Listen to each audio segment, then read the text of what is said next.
السلام عليكم يا حبايب قلبي. معلش انا بتأسف لكم على الصوت اللي هتسمعوه في الفيديو. القطة بتاعتي عاملة ازعاج على طول، نونوة على طول باستمرار يعني. فانا اسفة جدا للصوت المزعج اللي هيكون موجود في المقاطع من الفيديو يعني. واسيبكم ان شاء الله تشوفوا الفيديو اللي انا عاملاه، ويا رب يعجبكم ان شاء الله. السلام عليكم. السلام عليكم. ازيكم يا حبايب قلبي؟ عاملين ايه؟ اخباركم ايه؟ معلش صوتي تعبان شويه. انا جايبه لكم النهارده المشتريات بتاعتي اللي اشتريتها من ادوات المكياج وكده. حبيت ان انا اشارككم بيها ويعني وتشوفوا رايكم فيها ايه. يا رب تعجبكم ان شاء الله. ابتدي اول حاجه. الروج ده انا جبته، بس للاسف يعني سيء جدا. مش يعني ما عجبنيش خالص. هو انا ما اعرفش بلده ايه بالظبط، بس يعني انا قلت لصاحب المحل، قلت له لا، ما تجيبهوش تاني، لانه بصراحة مش حلو. هو اللون بتاعه جميل، بس بقى عيبه ان هو لما بيجي احطه على شفايفي، حطيته في مناسبة فرح. آه، يعني خلى فيه خطوط في شفايفي وما كانش اللون حلو، ما كانش واضح. كان بهتان، جزء نص شفايفي بهتانة ونص التاني فيه اللون اللي على الطرف، فما كانتش حلوة خالص يعني. ده اول حاجة. دي ما عجبتنيش، لكن اللي عجبني بصراحة البودرة المائية بتاعت سيبل. هي ممكن تنفع بودرة عادية، وممكن تنفع بودرة مائية.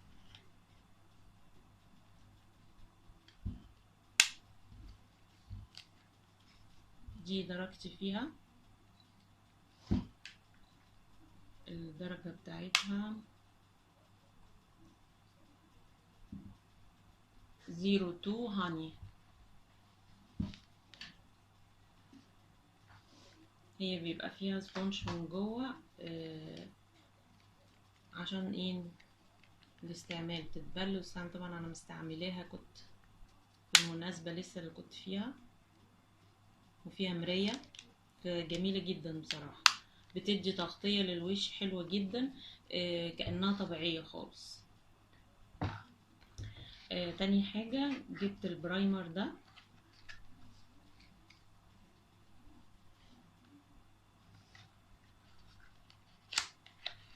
من درماكول. الدرجة بتاعته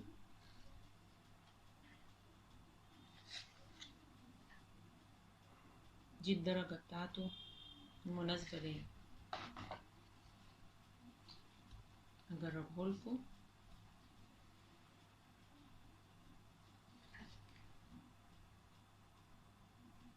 انا حطيت كتير باين بس هي ايه يعني، مع الدمج جامد.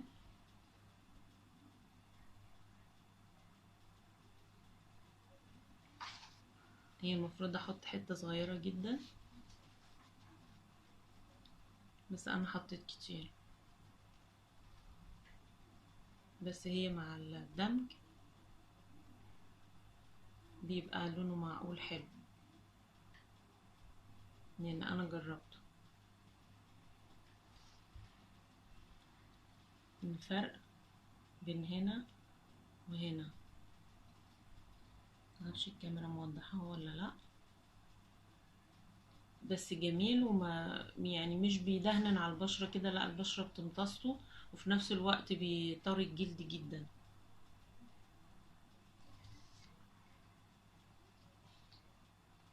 ده البرايمر. جبت بتاعة الايلاينر والرسم الحواجب. انا جبت اول حاجة جبتها، جبت الاسود، فاشتريتها لوحدها، فهو ما ادانيش الفرشة بتاعتها، اضطريت ان انا اشتري لها فرشة ليها مخصوص. دي الفرشة بتاعتها. هي بتبقى ناحية كده ناشفة شوية،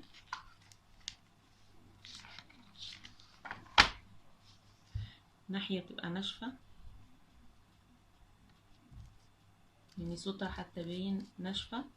والناحية التانية عشان الرسم بتبقى طرية ناعمة خالص. انا هقول لكم الاسعار، معلش انا اسفه ان انا ما ذكرتش الاسعار. الفرشه دي كانت ب10 جنيه، والايلاينر ده الباودر الاتنين ب37.5. الاسود بصراحه لما جبته اول واحد جيت احط منه، يعني لو اترسم بيه الحواجب لا مش صعب قوي يعني، هو بيترسم بالبني افضل. هو اسوده حلو يعني، لما اتقل شويه زياده اسوده جميل. البني بتاعه بقى اللي جميل فعلا، يعني ممكن يستخدم اي شادو كمان يعني عجبني في كده.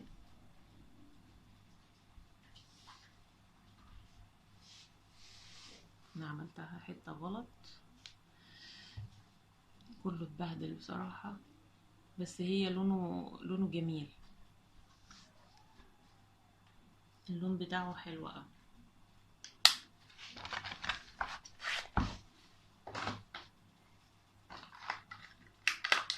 جبت الفرشه دي عجبتني بصراحه، دي ب20.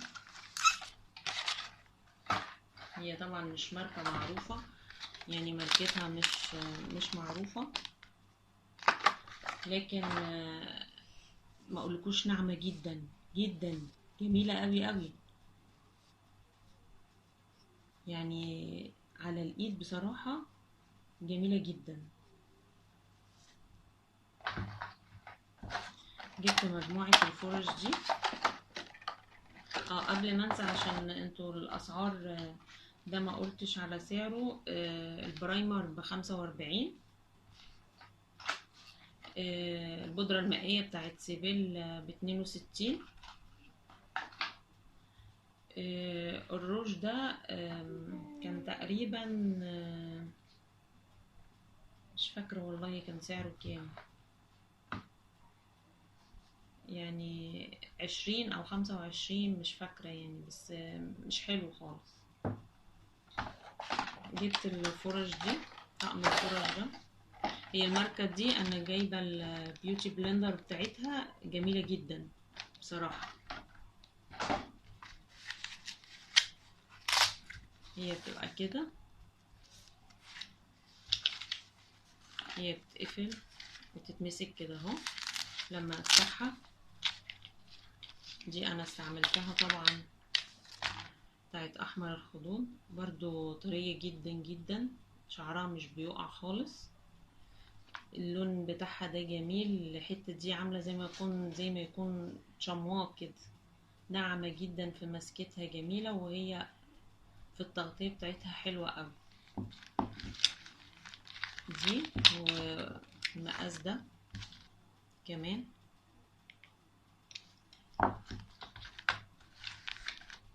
ده برضو رسمتها حلوة.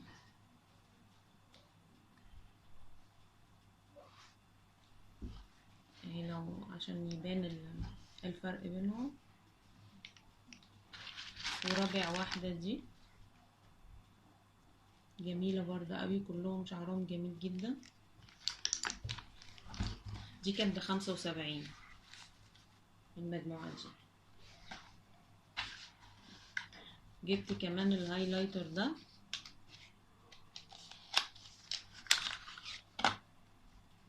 بتاع كيس بيوتي. افتحي بقى، بوظتها بالفرشة بتاعتها. دي كانت ب45. اللون بتاعها الذهبي ده جميل جدا، عجبني، هو يدي هايلايت كده جميل.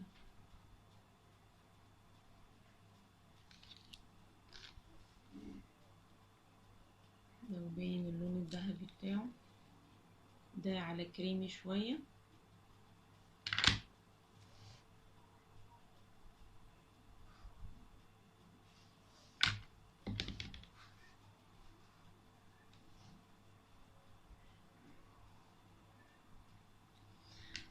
ده على بامبا شوية ده.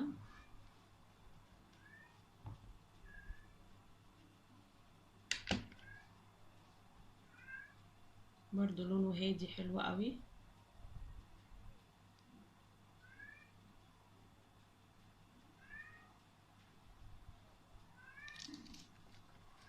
بالفرشة بتاعتها، الفرشة بتاعتها جميلة برضو قوي.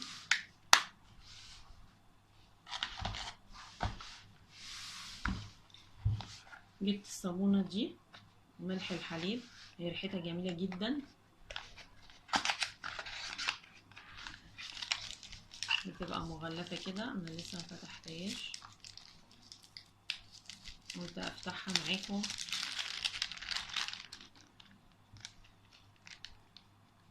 جميلة ريحتها، مش عارفة اوصفها لكم، ريحة فراولة مع حاجات تانية كده، بس ريحة جميلة جدا.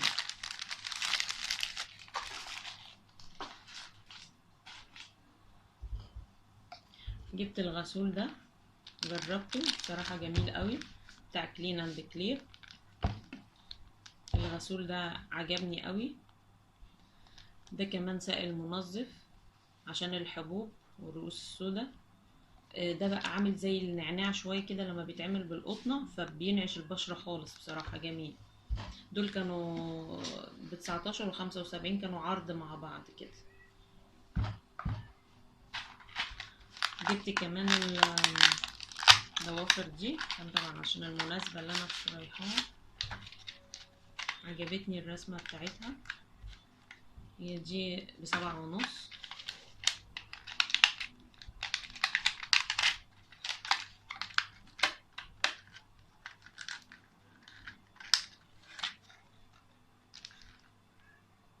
جميلة قوي الرسمة بتاعتها.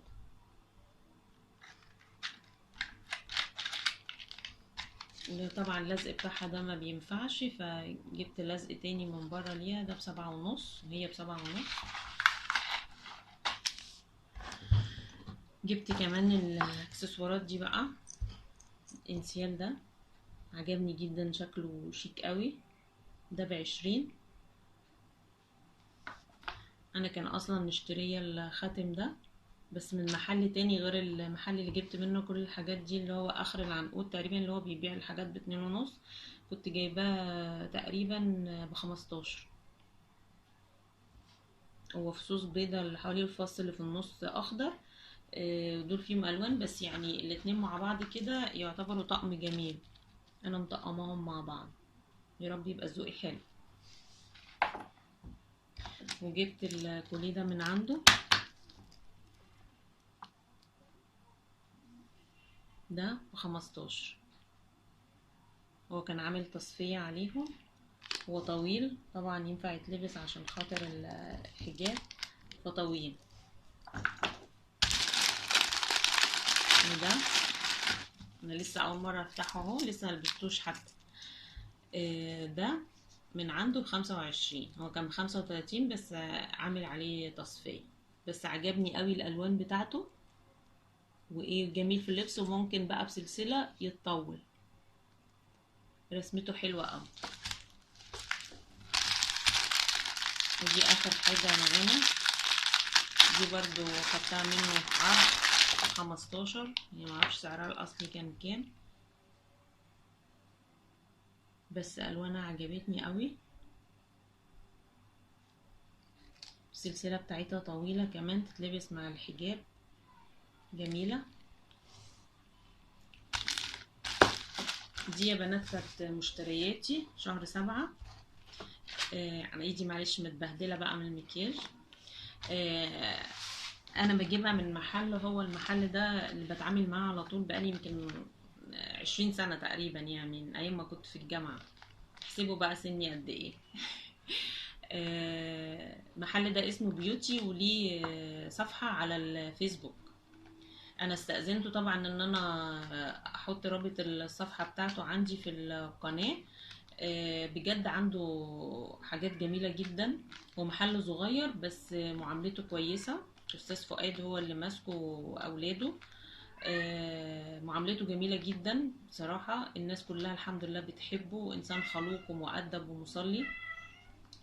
عامل هو تقريبا تخفيضات. انا ما دخلتش لسه الصفحة، انا لسه واخدة منه النهاردة الكارت بتاعه. آه، فالصفحة هي اسمها، هنزل لكم الرابط بتاعها في صندوق الوصف. واتمنى النهارده نكون المشتريات عجبتكم والفيديو يكون عجبكم.